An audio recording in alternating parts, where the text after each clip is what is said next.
عليه وسلم ثلاث لا يضل عليهن قلب رجل مؤمن তিন ক্ষেত্রে মুমিনের অন্তর প্রতারণা করতে পারে না। কয় ক্ষেত্রে মুমিনের অন্তর প্রতারণা করে না? একটা অন্তরের আরেকটা ইবাদত ইখলাস। বলেন কি নাম?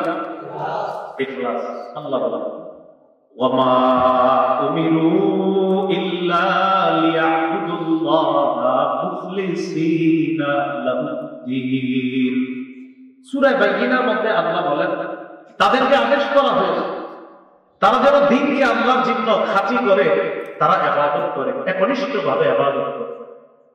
23 নম্বর পারা 19 নম্বর পৃষ্ঠার একদম শুরুতে আছে কুল ইন্নী উমিরতু আন আ'বুদাল্লাহা মুখলিসান লাহুদ্দীন।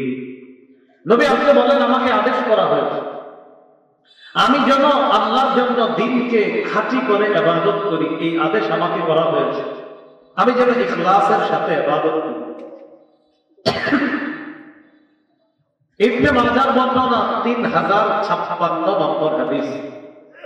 এই হাদিসের মধ্যে আছে قال رسول الله صلى الله عليه وسلم ثلاث لا يضل عليهن قلب رجل مؤمن।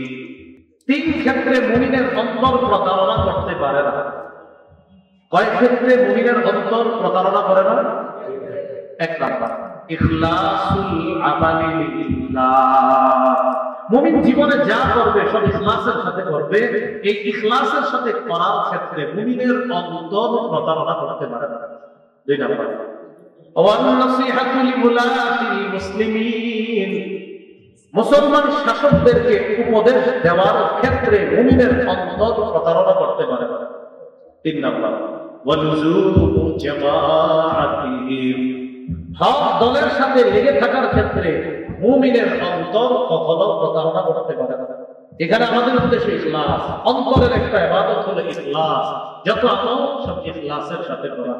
আল্লাহ আমাদের জীবনের সমস্ত ইবাদতগুলো ইখলাসের সাথে করার তৌফিক দান করুন।